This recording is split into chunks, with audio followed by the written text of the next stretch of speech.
నమస్కారం. 2 రోజుల క్రితం జమ్మూ కాశ్మీర్లో జరిగిన ఉగ్రదాడి నిరసించవలసిందే. దానితో దేశం అట్టుడికిపోతోంది.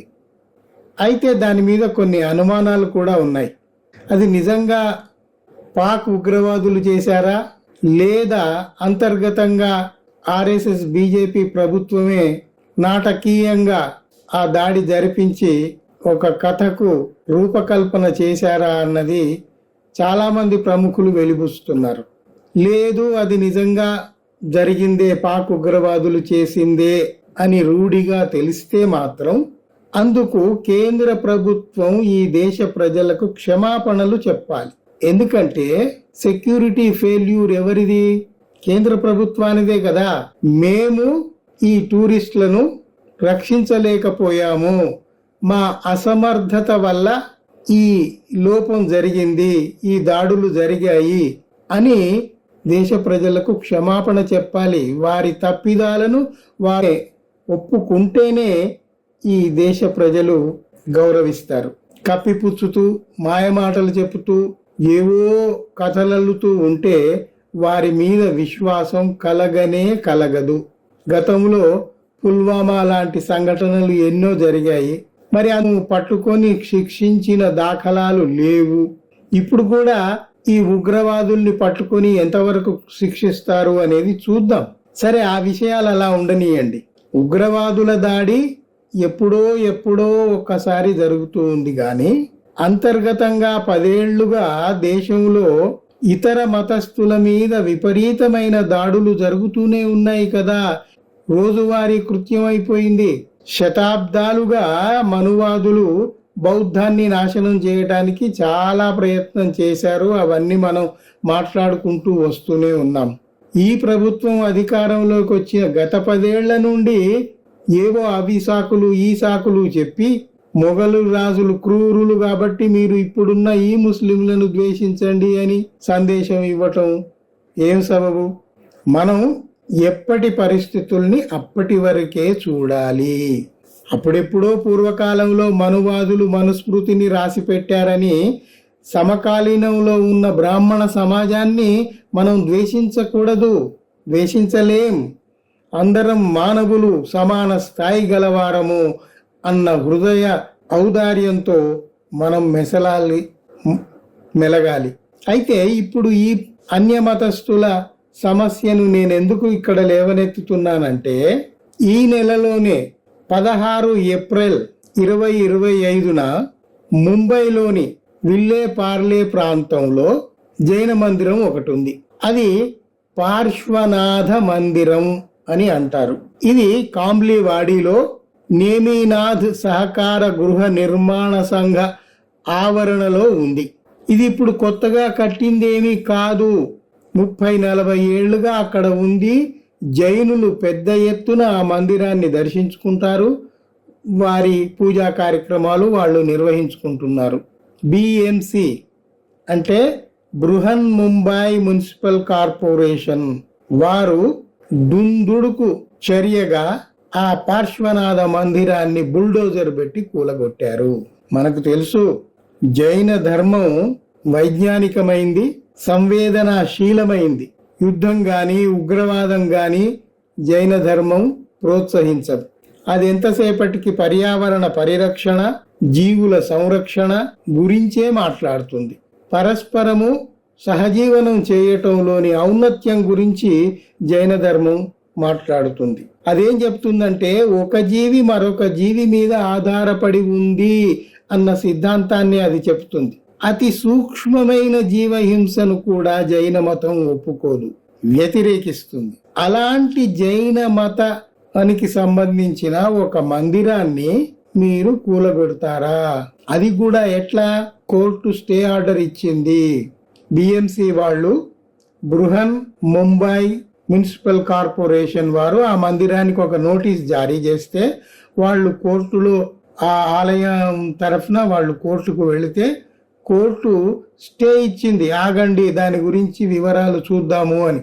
అయితే ఆ స్టే ఉండగానే బిఎంసి మున్సిపల్ కార్పొరేషన్ వాళ్ళు బుల్డోజర్ పెట్టి ఆ మందిరాన్ని కూలగొట్టారు. దానివల్ల ఏమిటి నష్టం అంటే మందిరమే కాదు, మందిరంలో ఉన్న వాళ్ళ గ్రంథాలన్నీ ధ్వంసమయ్యాయి. జైన మత గ్రంథాలన్నీ ధ్వంసమయ్యాయి. ఇప్పుడు మీకు అది అక్రమ కట్టడము అని అనిపిస్తే కూలగొట్టాలంటే దానికి ఒక ప్రాసెస్ ఉంటుంది. అయినా 30 ఏళ్లుగా అక్కడ ఉన్న కట్టడం ఇప్పుడు అక్రమ కట్టడం ఎట్లా అయింది? ఇన్ని ప్రభుత్వాలు మారాయి కదా. ఇవి కాకుండా ఇప్పుడు మహారాష్ట్రలో ఉన్న ప్రభుత్వమే ఆ మందిరానికి, ఆ జైన మందిరానికి మీరు రిపేర్లు చేసుకోవచ్చు అని అనుమతి ఇచ్చింది. ఆ జైన మందిరం వాళ్ళు రాష్ట్ర ప్రభుత్వాన్ని కోరితే రాష్ట్ర ప్రభుత్వం సరే అనుమతి ఇచ్చింది, మీరు రిపేర్లు చేసుకోండి అని. ఇది కొన్ని సంవత్సరాల కింది సంగతి. వాళ్ళు రిపేర్ చేసుకున్నారు, చక్కగా పునరుద్ధరించుకున్నారు, చక్కగా నిర్వహించుకుంటున్న సమయంలో కోర్టు స్టే ఆర్డర్ ఉన్నా కూడా జైన మందిరాన్ని బుల్డోజర్ పెట్టి కూలగొట్టడం ఏమి న్యాయం? అది పద్ధత?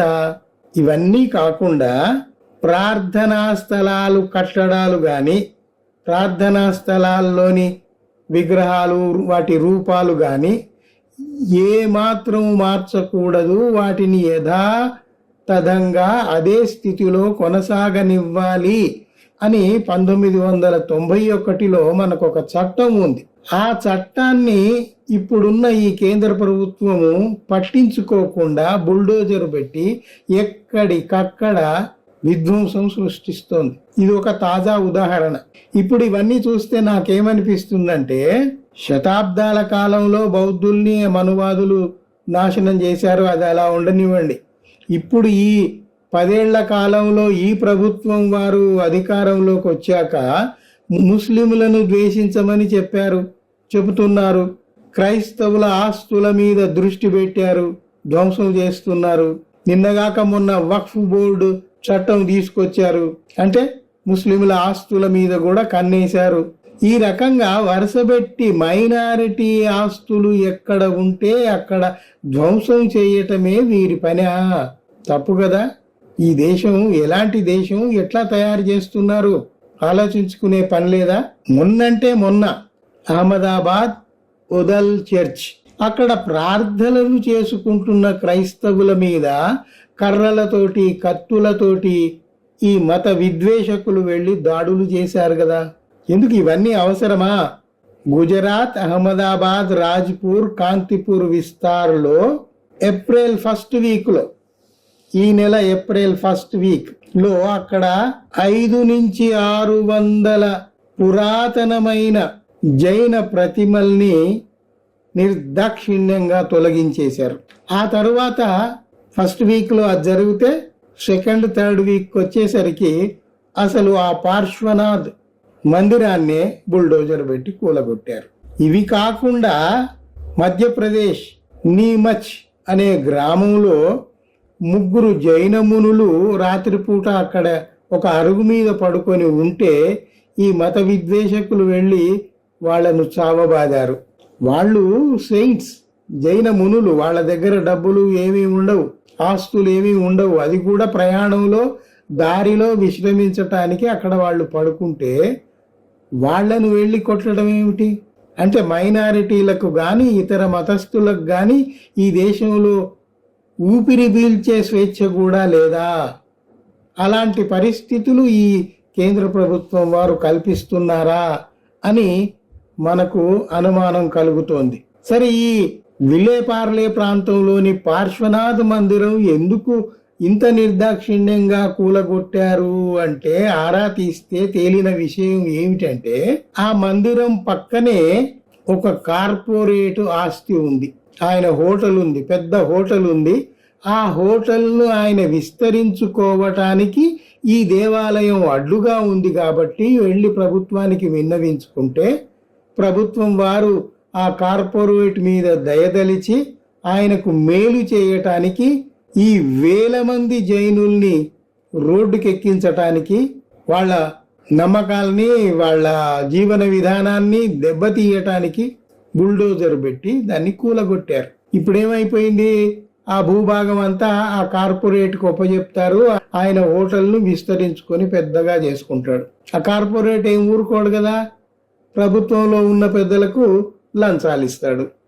ఇది అక్కడ లోపాయకారిగా జరుగుతుంది. ఇప్పుడు ఈ జైన మందిరానికి సంబంధించిన వాళ్ళు, జైన మతానికి సంబంధించిన వాళ్ళు లంచాలు ఇవ్వరు కదా, డబ్బులు రావు కదా. అందుకని ఎక్కడ డబ్బులు వస్తే దాన్ని భద్రపరుచుకొని డబ్బులు రానివన్నీ మనం పడగొట్టుకుంటూ పోదాము అని వారి ఉద్దేశం అయి ఉంటుంది. ఇప్పుడు మొన్నటిదాకా ముస్లింలు అన్నారు, ఇప్పుడు ఆ తర్వాత జైనులవంతా అని మనం ప్రశ్నించాల్సి వస్తుంది. ఇంకొక విషయం చూడండి, ముంబైలో ఉన్న జైన కుటుంబాలన్నీ వైశ్యులవి. ఈ వైశ్యులంతా దాదాపు 90% మంది బీజేపీకి ఓటు వేసేవారే. అంటే వాళ్లకు ఓటు వేసేవారైనా కూడా వాళ్ళు లెక్క చేయరు. ఎందుకు? ఇక్కడి నుంచి ధనరాశులు అందుతున్నాయి కదా.